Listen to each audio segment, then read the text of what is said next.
Hello friends, welcome back to GK prince academy. तो हम लोग डिस्कस कर रहे थे ज्ञान मुद्रा पब्लिकेशन के बुक की प्रारंभिक अर्हता परीक्षा यानी कि पेट के एग्जाम्स के प्रैक्टिस सेट के बारे में। ठीक है, इस ज्ञान मुद्रा बुक के में जो 25 प्रैक्टिस सेट दिया गया है, तो इसमें हम लोग देख चुके हैं अभी तक टोटल 8 प्रैक्टिस सेट। ठीक है, 8 प्रैक्टिस सेट हो चुका है। आज की इस वीडियो में प्रैक्टिस सेट नंबर 9 होगा, जो कि बहुत ही इंपॉर्टेंट वीडियो होगा और इसमें जीएस जीके हिंदी इंग्लिश के क्वेश्चन को जो हम देख रहे थे। ठीक है, तो चलिए वीडियो को स्टार्ट करते हैं। स्टार्ट करने से पहले अगर आप लोग चैनल पर नए हैं अभी तक सब्सक्राइब नहीं किया है तो चैनल को सब्सक्राइब करें, साथ में वीडियो पसंद आए तो लाइक करिएगा। ठीक है, और अपने दोस्तों में शेयर करना मत भूलिएगा। तो पहला क्वेश्चन अगर आप देखें तो वह राज्य सरकार जिसने कोविड-19 महामारी में अपने माता पिता को खोने वाले बच्चों के कल्याण हेतु मुख्यमंत्री शिशु सेवा योजना की घोषणा की है, तो वो कौन सी सरकार, राज्य सरकार के द्वारा ये घोषणा किया गया है? कौन सी ये जो योजना है मुख्यमंत्री शिशु सेवा योजना, तो ये शुरुआत किया गया है असम सरकार के द्वारा। आंसर इसका ए पार्ट हो जाएगा असम राज्य। ठीक है, अगला प्रश्न देखते हैं। वज्र संघ के विरुद्ध मगध राज्य के किस शासक ने प्रथम बार रथ, मूसल और महाशिलाकंटक नामक गुप्त हथियारों का प्रयोग किया था? तो ये कि कौन सा मगध का राजा था जिसने ये जो है दो गुप्त हथियार थे उसका प्रयोग किया गया था? तो ये किया गया था अजात शत्रु के द्वारा। राइट आंसर इसका ए पार्ट हो जाएगा अजात शत्रु। ठीक है, अजात शत्रु की अगर हम बात करें तो ये मगध का राजा था 493 ईसा पूर्व से लेकर 661 ईसा पूर्व तक। ठीक है, और ये जो है अजात शत्रु जो है बिंबिसार का क्या था? पुत्र था, बिंबिसार का पुत्र था। और इसी के काल में जो है, इसी के शासन काल में प्रथम बौद्ध संगीत का भी आयोजन किया गया था। अगला प्रश्न, अत्यंत पॉलिश किए गए एकाश्म अशोक स्तंभ जिस पांडुरंजित बालू काश्म के एकल टुकड़ों में तक्षित किए गए उसे साधारणतः कहाँ की खदानों से निकाला गया है? तो ये निकाला गया है मिर्जापुर के समीप चुनार क्षेत्र से। तो राइट आंसर इसका ए पार्ट हो जाएगा मिर्जापुर के समीप चुनार क्षेत्र। राजकीय व्यय से संबंधित विभाग दीवान ए वकूफ सृजित करने का श्रेय दिल्ली के किस सुल्तान को जाता है? यानी कि दीवान ए वकूफ जो ये था ये राजकीय व्यय से संबंधित विभाग था, और ये किस सुल्तान के द्वारा जो है ये निर्माण बनवाया गया था या बनाया गया था? तो इसका आंसर हो जाएगा बी पार्ट, जलालुद्दीन फिरोज खिलजी ने बनवाया था। तो राइट आंसर बी पार्ट हो जाएगा। ठीक है, जवाबित का संबंध किससे था? जवाबित का संबंध किससे है? राज्य कानून से, कृषि संबंधित कानून से, या फिर मनसब प्रणाली को नियंत्रित कानून से, या फिर टकसाल से संबंधित कानून? इसका आंसर क्या हो जाएगा? तो जवाबित का संबंध जो था वो राज्य के कानून से था। राइट आंसर इसका ए पार्ट हो जाएगा। ठीक है, अगला प्रश्न, भारत के महान वृद्ध पुरुष के रूप में कौन से नेता जाने जाते हैं? तो भारत के महान वृद्ध पुरुष के रूप में दादा भाई नौरोजी को जाना जाता है। आंसर इसका सी पार्ट हो जाएगा दादा भाई नौरोजी। ठीक है, अगला प्रश्न, निम्नलिखित युग्मों में से कौन सा सुमेलित नहीं है? झांसी की बात करें तो रानी लक्ष्मीबाई से संबंधित हैं। ठीक है, वहाँ पर इन्होंने 1857 का स्वतंत्रता संग्राम हुआ था, इसका नेतृत्व किया था, और ये रानी थी झांसी की। रुहेलखंड की बात करें तो खान बहादुर यहाँ के नवाब थे। ठीक है, खान बहादुर खान रुहेला इनका पूरा नाम था। मेरठ मंगल पांडे और इलाहाबाद मौलाना लियाकत अली, तो ये भी सही है। गलत इसमें बात करेंगे तो मेरठ मंगल पांडे है। ठीक है, मंगल पांडे की अगर हम बात करें तो इन्होंने 1857 की जो विद्रोह हुआ था ये तब बैरकपुर में इन्होंने विद्रोह किया था। ठीक है, तब बैरकपुर कहाँ पड़ता है? बैरकपुर पश्चिम बंगाल में पड़ता है। तो वहाँ पर एक सैनिक थे, सिपाही थे, तो वहाँ से विद्रोह किया था। और मंगल पांडे का जन्म जो हुआ था वो बलिया जिला में हुआ था। ठीक है, तो इस तरीके से मंगल पांडे का मेरठ से कोई संबंध नहीं है। बैरकपुर में जब इनके विद्रोह हुआ, इन्होंने 29 मार्च 1857 को विद्रोह किया बैरकपुर में, तो उसी के परिप्रेक्ष्य में 10 मई 1857 को मेरठ में सैनिकों के द्वारा विद्रोह किया गया था और विद्रोह करके क्रांति की शुरुआत की थी। तो मंगल पांडे का मेरठ से एग्जैक्ट मतलब डायरेक्ट कोई संबंध नहीं, तो यही आपका आंसर हो जाएगा। नेक्स्ट क्वेश्चन, भारत छोड़ो आंदोलन का प्रस्ताव कहाँ पारित हुआ था? भारत छोड़ो आंदोलन का प्रस्ताव जो है ये मुंबई में पारित हुआ था, और मुंबई के वर्धा शहर में, ठीक है, नामक स्थान पर कांग्रेस के द्वारा 1942 में पारित किया गया था। और भारत छोड़ो आंदोलन का प्रस्ताव जो है 1942 में पारित हुआ था, और ये 9 अगस्त 1942 को स्टार्ट किया गया था। कूका आंदोलन कहाँ पर हुआ? तो कूका आंदोलन की बात करेंगे तो इसका आंसर हो जाएगा सी पार्ट, पंजाब में जो है कूका आंदोलन हुआ। कब हुआ था? तो 1872 से लेकर 1871-72 में कूका आंदोलन हुआ था। पंजाब में सिखों के द्वारा, नामधारी सिख थे तो उनके द्वारा किया गया था। ठीक है, एक हुआ था कुकी आंदोलन। कुकी आंदोलन जो हुआ था ये कहाँ पर हुआ था, ये कब हुआ था, तो ये हुआ था 1917 टू 19 के बीच, और ये 1917 में कहाँ पर हुआ था, तो ये मणिपुर में हुआ था। दोनों याद रखिएगा क्योंकि दोनों में से कोई भी पूछा जा सकता है। डंडा फौज का गठन कहाँ पर किया गया था, तो ये किया गया था पंजाब में, जलियांवाला बाग हत्याकांड के बाद तो पंजाब में डंडा फौज का गठन किया गया था। ठीक है, निम्नलिखित में से कौन सा जलाशय चंबल नदी पर है, तो चंबल नदी पर जलाशय की बात करें तो राणा प्रताप सागर जो है ये किस नदी पर बना हुआ है, ये चंबल नदी पर बना हुआ है। ठीक है, अगला प्रश्न देखते हैं। अगला क्वेश्चन है, कोयले का सबसे बड़ा भंडार किस राज्य में है। कोयले का सबसे बड़ा भंडार ये बताना है, तो कोयले का सबसे बड़ा भंडार जो है वो झारखंड राज्य में है। आंसर इसका बी पार्ट हो जाएगा झारखंड। सरदार सरोवर परियोजना निम्नलिखित में से किस राज्यों में से जो है, निम्नलिखित राज्यों में से किसको लाभ मिला है सरदार सरोवर परियोजना से। ठीक है, तो इनमें अगर हम देखते हैं तो राइट आंसर आपका हो जाएगा उपरोक्त सभी राज्य, यानी कि गुजरात, महाराष्ट्र, राजस्थान, गुजरात और मध्य प्रदेश, महाराष्ट्र, राजस्थान तीनों को मिला है। तो आंसर आपका इसमें उपरोक्त सभी राज्य हो जाएगा। जम्मू कश्मीर में होने वाली शीतकालीन वर्षा का कारण निम्नलिखित में से क्या होता है, कि शीतकालीन वर्षा जो होती है वो जम्मू कश्मीर में होती है, तो वो होता है पश्चिमी विक्षोभ के कारण। आंसर इसका बी पार्ट हो जाएगा पश्चिमी विक्षोभ। ठीक है, काहिरा का समय जो है ग्रीनविच से 2 घंटा आगे है, अतः ये कहाँ पर स्थित है काहिरा। तो अगर हम बात करेंगे काहिरा की तो आंसर इसका हो जाएगा बी पार्ट, 30 डिग्री पूर्वी देशांतर पर स्थित है। राइट आंसर बी पार्ट हो जाएगा। ठीक है, भारत में राष्ट्रीय आय का आकलन कौन करता है, तो भारत में राष्ट्रीय आय का आकलन जो है केंद्रीय सांख्यिकी संगठन करता है। राइट आंसर क्या हो जाएगा, बी पार्ट हो जाएगा। भारत में जो है अनवरत योजना किस वर्ष कार्यशील थी। अनवरत योजना की बात करें तो ये 1978-79 में कार्यरत थी, तो आंसर इसका क्या हो जाएगा, बी पार्ट हो जाएगा 1978-79। संसद में पेश आर्थिक सर्वेक्षण के अनुसार इस वर्ष देश की अर्थव्यवस्था में कितने % की गिरावट दर्ज होगी, तो इसका आंसर हो जाएगा 7.7%। राइट आंसर ए पार्ट हो जाएगा। ठीक है, रुपए को चालू खातों में पूर्ण परिवर्तन कब घोषित किया गया, तो ये घोषित किया गया था 19 अगस्त 1994 को, तो आंसर इसका बी पार्ट हो जाएगा।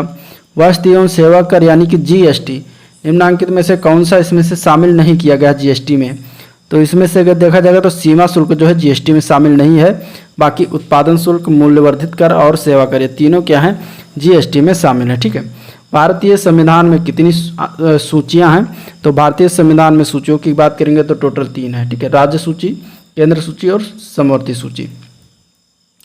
यह धारणा कि भारत एक कल्याणकारी राज्य है सर्वाधिक दर्शित होता है, किसके द्वारा जो है दर्शित होता है कि भारत जो है एक कल्याणकारी राज्य है, तो ये जो है ये राज्य के नीति निर्देशक तत्वों के द्वारा जो है दर्शित होता है। इसमें कहा गया है कि भारत एक कल्याणकारी राज्य है, तो आंसर इसका सी पार्ट हो जाएगा। ठीक है,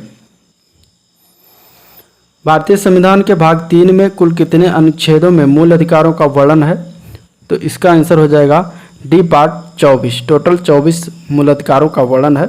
मूल अधिकारों की बात करेंगे तो अनुच्छेद 12 से लेकर अनुच्छेद 35 तक मूल अधिकारों का वर्णन है। ठीक है, नेक्स्ट क्वेश्चन देखते हैं। भारतीय संसद में शामिल है कौन कौन सी चीज़ें शामिल होती हैं भारतीय संसद में, तो भारतीय संसद की अगर हम बात करेंगे तो डी पार्ट हो जाएगा, लोकसभा, राज्यसभा और राष्ट्रपति ये तीनों शामिल होते हैं, तो आंसर इसका बी पार्ट हो जाएगा। ठीक है, सॉरी डी पार्ट हो जाएगा। भारतीय संविधान के किस भाग में केंद्र राज्य विधायी संबंध दिए गए हैं, तो अगर हम इसके आंसर की बात करें तो भाग जो है 11 में दिया गया है। राइट आंसर बी पार्ट हो जाएगा। 1 मेगाबाइट में कितने बाइट होते हैं, तो 1 मेगाबाइट में जो है 10,48,576 बाइट होता है, तो आंसर इसका बी पार्ट हो जाएगा। 2 वेक्टर जिनका मान अलग है, किन किन के मान जो है अलग होते हैं, 2 वेक्टर का मान होता है जिनका मान अलग हो उनको हम क्या कहते हैं, तो जिनका जो है परिणामी शून्य क्या होता है, उनका परिणामी शून्य नहीं हो सकता, उनके क्या होते हैं 2 वेक्टर के मान अलग होते हैं, तो इस तरीके से इसमें ये सी पार्ट इसका राइट आंसर हो जाएगा। जीर्ण यानी कि वृद्ध होने की प्रक्रिया के अध्ययन को क्या कहा जाता है, तो वृद्ध होने की प्रक्रिया के अध्ययन को जेरेंटोलॉजी कहते हैं, तो आंसर इसका ए पार्ट हो जाएगा जेरेंटोलॉजी। निम्नलिखित में से कौन सा एक सही सुमेलित नहीं है, फूलों की खेती फ्लोरिकल्चर, फसलों की खेती एग्रोनॉमी, सब्जियों की खेती हार्टिकल्चर और फलों की खेती पोमोलॉजी, इसमें से बताना कौन सा गलत है एक, तो गलत की बात ऑप्शन की बात करेंगे तो सी पार्ट ही गलत है। ठीक है, जो सब्जियों की खेती हार्टिकल्चर लिखा है ये गलत है। सब्जियों की खेती को कहा जाता है ओलेरी कल्चर। ठीक है, तो इस तरीके से आपका इसमें आंसर राइट क्या हो जाएगा, सी पार्ट हो जाएगा, क्योंकि हमें गलत ही बताना था, जो सही सुमेलित नहीं था। अगला प्रश्न देखते हैं, न्यूट्रॉन की खोज किसने किया? न्यूट्रॉन की खोज किसके द्वारा किया गया ये बताना है। न्यूट्रॉन की खोज जो है चैडविक, जेम्स चैडविक ने किया था। तो आंसर इसका हो जाएगा जो है ए पार्ट, जेम्स चैडविक। अगला प्रश्न देखते हैं, यही सच है किसकी रचना है? यही सच है जो एक तरीके से विधा, तो किसकी रचना है ये बताना है। ठीक है, तो इसका आंसर क्या हो जाएगा, तो ये मन्नू भंडारी की रचना है। ये आंसर इसका बी पार्ट हो जाएगा। ठीक है, पर्यायवाची युग में इसमें से कौन सा सही रूप से है? तो अंधा हार्दिक गलत है, आयु जारज ये भी गलत है। ठीक है, अधीन और पालन ये भी गलत है। तो आंसर आपका इसमें सी पार्ट हो जाएगा, आत्मजा पुत्री, ये जो है पर्यायवाची दिया गया है, आंसर सी पार्ट हो जाएगा। ऐहिक का जो है विलोम पूछा गया है। तो ऐहिक का विलोम क्या होता है? ऐहिक का विलोम होता है पारलौकिक। ठीक है, पारलौकिक, राइट आंसर बी पार्ट हो जाएगा। अगला क्वेश्चन है, कौवा चला हंस की चाल, इस लौकिक का अर्थ बताना है। तो कौवा चला हंस की चाल का लौकिक का अर्थ होता है दूसरे की नकल करने से असलियत नहीं छिपती। ठीक है, चिर चिर समश्रुत भिन्नार्थक शब्द का सही अर्थ क्या होगा? चिर और चीर ये दो शब्द लिखे हुए हैं और इनका हमें बताना है कि इनका अर्थ क्या है सही। तो देखिए, चिर मिस होता है कपड़ा और चिर मिस होता है पुराना और चीर मिस होता है कपड़ा। तो इस तरीके से इसमें आंसर जो दिया गया है बी पार्ट, वही आपका इसमें राइट आंसर हो जाएगा। अब 41 से 43 तक जो क्वेश्चन दिए गए हैं वो पैसेज को पढ़ के देना है क्वेश्चन का आंसर। तो हम लोग आंसर देखते हैं, क्वेश्चन का पैसेज जो है आप लोग पढ़िए, क्वेश्चन को हम लोग देखते हैं। Was the author occasionally asked to address church group because, किसके क्यों जो है ऑथर ने ओकेजनली पूछा था एड्रेस चर्च ग्रुप का? बिकॉज, क्योंकि आंसर इसका C is clergyman's wife. तो आंसर इसका डी पार्ट हो जाएगा गद्यांश के अनुसार। Why some of her women listeners are unhappy with their life because, इसका राइट आंसर हो जाएगा of the monotony of their life they feel trapped they are frustrated. तो तीनों राइट आंसर है, तो डी पार्ट हो जाएगा। ठीक है, नेक्स्ट क्वेश्चन है, why are these bemoaning women unable to do anything to improve their condition because. तो इसका राइट आंसर क्या हो जाएगा? इसका राइट आंसर हो जाएगा D part, they are only a wife. Choose the word which opposite meaning to the given word. Immaculate का हमें अपोजिट यानी कि विलोम शब्द बताना है, क्या हो जाएगा? पहले जान लेते हैं इमैकुलेट मतलब क्या होता है। तो इमैकुलेट मतलब होता है निर्मल, स्वच्छ, साफ। ठीक है, तो इसी तरीके से इसका विलोम अगर हम देखें तो गंदा हो जाएगा। तो इसमें से अगर देखा जाएगा तो फिल्थी जो दिया गया है ये क्या है? इसका मतलब होता है गंदा। ठीक है, तो आपका आंसर इसमें विलोम क्या हो जाएगा? ए पार्ट हो जाएगा। नेक्स्ट क्वेश्चन देखते हैं, हाल ही में सब्जियों के लिए न्यूनतम समर्थन मूल्य तय करने वाला भारत का पहला राज्य कौन बन गया है? तो सब्जियों के लिए न्यूनतम समर्थन मूल्य तय करने वाला भारत का पहला राज्य जो है वह केरल बन गया है। हाल ही में किस अंतरिक्ष एजेंसी के सोफिया विमान ने चंद्रमा की सतह पर सूर्य की किरणें पड़ने के वाले इलाके पर पानी की पुष्टि की है? तो इसका आंसर हो जाएगा नासा। ठीक है, नासा की एजेंसी के सोफिया विमान ने पुष्टि किया है। नासा जो है अंतरिक्ष जो स्पेस एजेंसी है ये किसकी है? ये अमेरिका की है। अगला क्वेश्चन, हाल ही में किस देश ने 2050 तक शून्य कार्बन उत्सर्जन लक्ष्य निर्धारित किया है? तो ये जापान के द्वारा निर्धारित किया गया है, आंसर सी पार्ट हो जाएगा। ठीक है, सॉरी बी पार्ट हो जाएगा। भारत के द्वारा 2070 तक ये जो है निर्धारित किया गया है। अगला क्वेश्चन, हाल ही में कहाँ पर सिंगल यूज प्लास्टिक का उपयोग रोकने के लिए प्लास्टिक प्रीमियर लीग प्रतियोगिता शुरू की गई? तो ये शुरुआत कहाँ पर किया गया है? तो ये इंदौर मध्य प्रदेश में किया गया है, आंसर सी पार्ट हो जाएगा। ठीक है, हाल ही में किस राज्य की काबरतल मातृभूमि को रामसर साइट का दर्जा प्रदान किया गया है? तो रामसर साइट का दर्जा जो है ये प्रदान किया गया है बिहार के राज्य को। तो आंसर बिहार के राज्य के जो है काबरतल आर्द्रभूमि को। तो आंसर भी ए पार्ट हो जाएगा। हाल ही में किस राज्य द्वारा दिन के दौरान किसानों को बिजली प्रदान के लिए किसान सर्वोदय योजना शुरुआत किया गया है? तो ये शुरुआत किया गया गुजरात सरकार के द्वारा, गुजरात राज्य के द्वारा। तो आंसर सी पार्ट हो जाएगा। हाल ही में अंतर्राष्ट्रीय मुद्रा कोष यानी कि IMF में शामिल होने वाला 190वां सदस्य देश कौन सा बन गया है? तो 190वां सदस्य देश की बात करा तो इसका आंसर हो जाएगा अंडोरा। ठीक है, अंडोरा जो है 190वां सदस्य देश बना है IMF का यानी कि इंटरनेशनल मॉनेटरी फंड का। भारतीय वायुसेना की पहली महिला अधिकारी का नाम क्या है जिनका हाल ही में निधन हो गया? ठीक है, तो वह हैं विजय लक्ष्मी रमनन। ठीक है, ये पहली महिला अधिकारी ही भारतीय वायुसेना की थी जिनका हाल ही में निधन हो गया। अगला प्रश्न, हाल ही में किस आईआईटी संस्थान ने कोविड-19 के जांच के लिए कोविरैप नामक डायग्नोस्टिक किट विकसित की है? तो कोविरैप नामक ये डायग्नोस्टिक किसके द्वारा विकसित किया गया है? तो ये विकसित किया गया आईआईटी खड़गपुर के द्वारा। आंसर बी पार्ट हो जाएगा। हाल ही में नासा द्वारा चंद्रमा का पहला सेलुलर नेटवर्क स्थापित करने के लिए किस नेटवर्क का चयन किया गया? तो वो किया गया नोकिया का। आंसर इसका सी पार्ट हो जाएगा, नोकिया। भारत के किस प्रदेश की सीमा म्यांमार से सर्वाधिक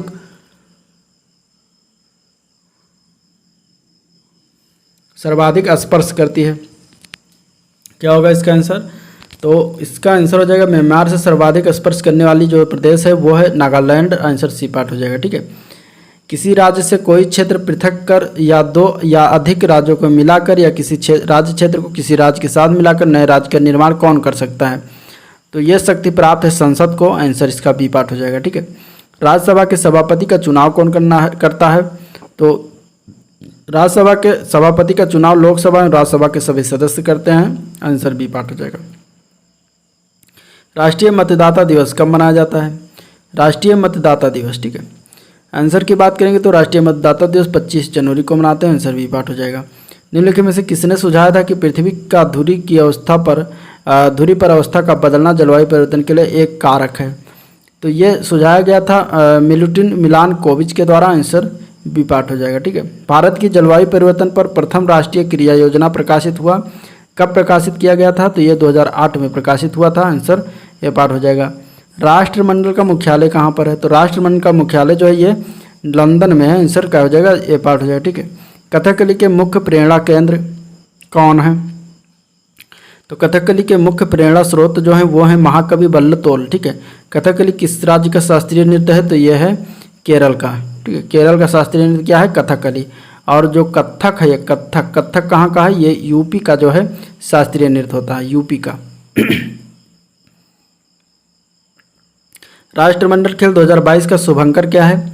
राष्ट्रमंडल खेल 2022 का शुभंकर है मिस्तार उर्द। आंसर बी ए पार्ट हो जाएगा। ठीक है। निम्नलिखित में से कौन सा एक सही युग्म जो है सही है? तो इसमें अगर देखेंगे तो राष्ट्रीय अश्व अनुसंधान केंद्र कहाँ पर? राजस्थान में है। बाकी सारे गलत हैं। राष्ट्रीय मांस अनुसंधान केंद्र की बात करेंगे तो ये कहाँ पर है? तो ये हैदराबाद में है। हैदराबाद तेलंगाना। ठीक है। हैदराबाद तेलंगाना। राष्ट्रीय शुकर अनुसंधान केंद्र ये कहाँ पर है? तो ये गुवाहाटी में है। ठीक है, गुवाहाटी। और इसके बाद मृदा अनुसंधान केंद्र तो ये भोपाल में है। नेक्स्ट क्वेश्चन 71 से 75 तक जो देखना है गद्यांश के अनुसार पर के। तो कविता की गीत कहाँ तक होती है? इस गद्यांश के अनुसार अगर इसका आंसर देखेंगे तो प्रवृत्त और निर्वृत्त की भीतरी अवस्था तक होती है। राइट आंसर इसका बी पार्ट हो जाएगा। ठीक है। व्यापक मंगल भाव का संगम कहाँ दिखाई पड़ता है? तो गद्यांश के अनुसार कविता में दिखाई देता है। जीवन के स्वाभाविक सामंजस्य कैसे संभव है? तो इस गद्यांश के अनुसार अगर देखेंगे तो रागात्मिका वृत्त के प्रसार से संभव है। ठीक है। तो आंसर ए पार्ट हो जाएगा। मनुष्य जगत का सच्चा प्रतिनिधि कैसे बन सकता है? तो मनुष्य के मंगल और शेष प्रकृति के कल्याण भाव से बन सकता है। तो आंसर ए पार्ट हो जाएगा। ठीक है। काव्य योग की साधना से क्या आशय है? काव्य योग की साधना से आशय पूछा गया है तो लोक मंगल, इसका अर्थ निकल देगा लोक मंगल। ठीक है। अब 76 से 80 भी गद्यांश को पढ़ के देना है। तो इस फिल्म की कथा आधारित है। अब इस गद्यांश के अनुसार कोई फिल्म के बारे में बताया गया तो इस फिल्म की कथा किस पर आधारित है? तो नौजवानों पर आधारित है। आग नामक फिल्म का प्रदर्शन वर्ष कब प्रदर्शित किया गया? आग नामक फिल्म तो ये 1948 में प्रदर्शित किया गया है। इनमें कौन आग की फिल्म नायिका नहीं है? इनमें से तो इनमें से अगर देखा जाएगा तो निगार सुल्ताना, नरगिस और कामनी कौशल तीनों, मधुबाला इनकी जो है नायिका नहीं थी। इस फिल्म का प्रभाव राज कपूर की कौन सी फिल्म में मिलता है? तो इस फिल्म का प्रभाव जो है सत्यम शिवम सुंदरम से मिलता है। आंसर सी पार्ट हो जाएगा। आग फिल्म के प्रदर्शन के समय राजकुमार की उम्र कितनी थी? तो उस समय राजकुमार की उम्र थी 23 वर्ष। आंसर डी पार्ट हो जाएगा। ठीक है। तो ये था आज का ओवरऑल वीडियो जिसमें लोगों ने डिस्कशन किया। अगर वीडियो पसंद आया तो लाइक करिए, चैनल को सब्सक्राइब करिए, साथ में अपने दोस्तों में ज़्यादा से ज़्यादा शेयर करिए। ठीक है। और आज का वीडियो पर एंड करते हैं। मिलते हैं नेक्स्ट वीडियो में, तब तक के लिए थैंक यू।